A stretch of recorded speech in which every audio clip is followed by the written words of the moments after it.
Once upon a time, in a little home, a child was born. Everyone was awaiting the birth of a daughter who would carry the family name and legacy.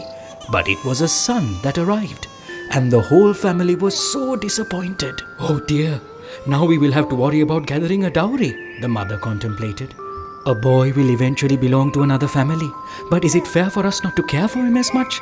The father asked sadly. They named the boy Pathum, meaning hope. In time, Pathum came of age. He was kept in a room for 3 days out of sight of any females.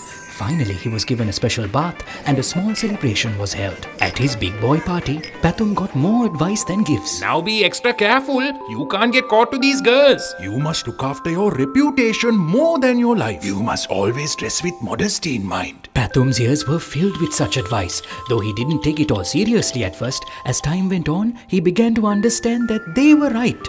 He couldn't even walk on the street. Girls were always staring at him and catcalling, harassing him. Of all the girls at the three-wheel park, Sugandhika was the worst. She kept hassling him for his number.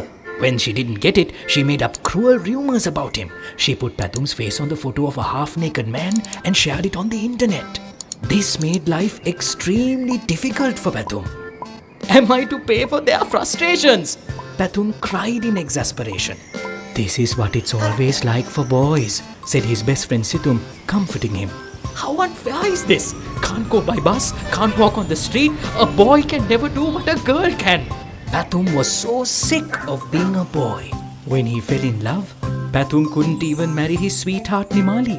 His family simply couldn't afford the big dowry her parents wanted. Eventually, Pathum was forced to marry Devika. She didn't ask for any dowry, but didn't suit him at all. The day they married, Pathum lost his freedom completely. He was constantly stuck in the kitchen, cooking or giving birth to their many children and looking after them on his own. Then the worst thing happened.